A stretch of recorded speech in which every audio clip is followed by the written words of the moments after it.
Hello guys, this is Ayesha Dwivedi and you are watching on air Bharat. इस समय हम आ पहुंचे हैं त्रिलोकपुरी के उस एरिया में जहां पर श्रद्धा जैसी वारदात को अंजाम दिया गया।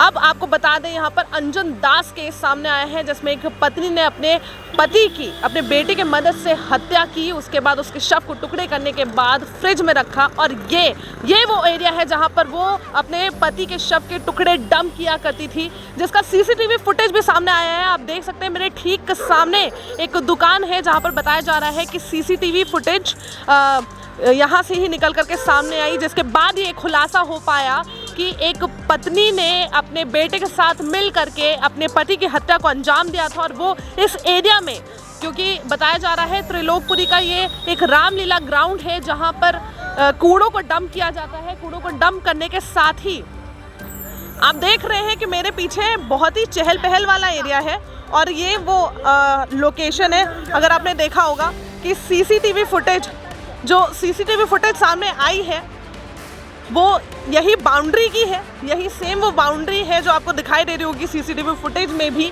और यहीं पर कुछ गाड़ियां भी पार्क होती हैं।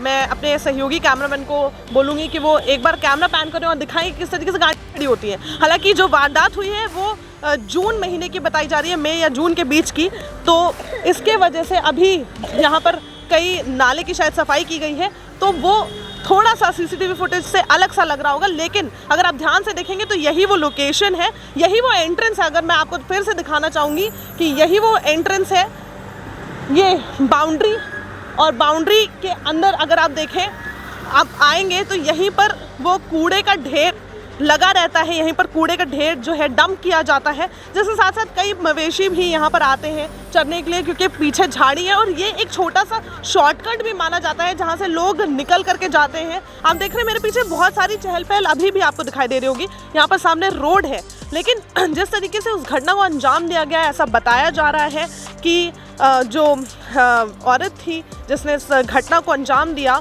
वो इस समय निकलती थी जिस समय लाइट नहीं होती थी और अंधेरा हो जाता था। जिसके बाद बताया गया कि भले ऐसा बोला जाता है कि क्रिमिनल जितना भी शातिर हो लेकिन कहीं ना कहीं वो पकड़ा जाता है, और ऐसा ही हुआ।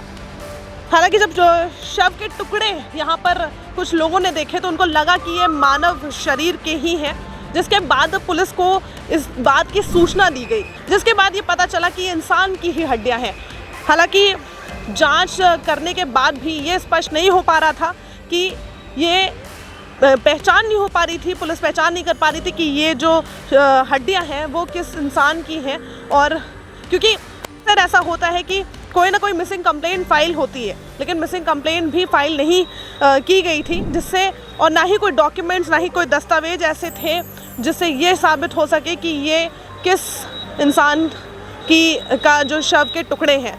तो बहुत मुश्किल हो पा रहा था। 6 महीने के अंतराल में बहुत जांच करने की कोशिश की, लेकिन जो पुलिस ने एक अहम सीसीटीवी फुटेज जब आया सामने, तब उन्होंने देखा कि अक्सर उनको एक औरत और एक लड़का कुछ बोरी या एक पॉलीथिन में कुछ ले करके जाते हुए एक ही समय पर दिखाई दे रहे थे। जिसके बाद जांच करने के बाद ये पता चला कि एक औरत ने अपने बेटे के साथ मिल करके अपने पति को मौत के घाट उतारा था और उनकी हत्या कर दी थी।